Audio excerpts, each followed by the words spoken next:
We're here with a special post-meet edition of Grizz Vision with head swimming and diving coach Pete Hovland. Coach, just finished up the women against Akron, a dual meet, first meet of 2013. Give us your thoughts about today. I thought things went well. I thought we competed very well.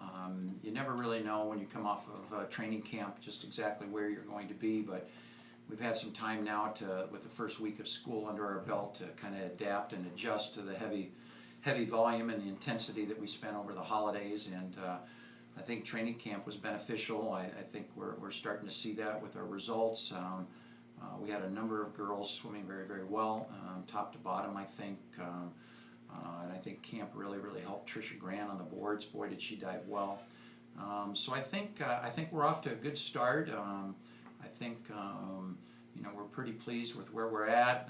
Fortunately, knock on wood, that we've missed out on a lot of the major illnesses and stuff that have kind of been going around. I hope I haven't jinxed myself now with that, but we still have some girls that are a little tired and a little beat up, but we'll take care of them in the next week or so. But they're still training hard, they're focused, and I think they're really looking forward to finishing out 2013 in good fashion.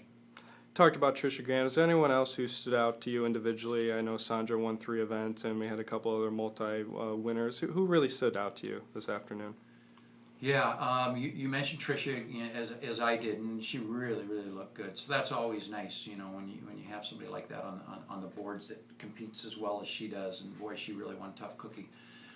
Sandra, again, she leads the way. If it's not her, it's Vanessa and Alyssa Bush. Alyssa's a little tired right now, but Karen Tomakova, I thought Karen is swimming as well as she has at any point in time in the season, and even maybe better than what she did in early December. So I was real excited and pleased. Kira Reitfold has come along now. She's really made that backstroke group a real formidable group, so those are some of the standouts,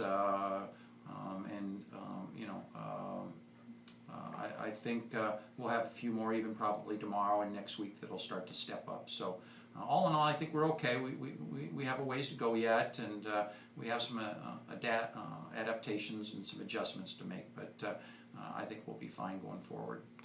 Tomorrow, both teams head to Cleveland State to take on Cleveland State and Xavier. Not a lot of rest for the women, but our first showing of the men in 2013. What are your expectations going into tomorrow?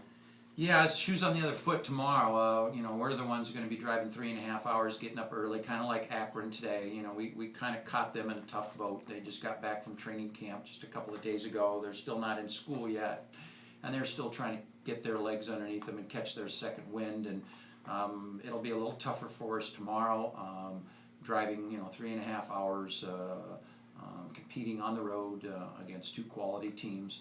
So it'll be interesting to see how they handle this. So though I'm pleased today with our results and the way we competed, I'm a little bit more curious as to how we handle the whole weekend, and I'm really curious to see how well we do tomorrow, because I think that's what I'm a little bit more interested in, how we do back-to-back and how well they recovered from tonight, taking care of themselves, warming down, getting a good dinner tonight, getting some good sleep, and doing the things they need to do to be prepared for a 4-day conference championship in about 5-6 weeks. So, and it'll show tomorrow on how well the girls prepared for this. And I think the guys are anxious to get started. Watching the girls swim as well as they did tonight, I think the guys will be anxious to get a chance to get back in the water and start competing again tomorrow. So, absolutely. Thanks a lot, Coach. Appreciate your time. Right. Happy New Year.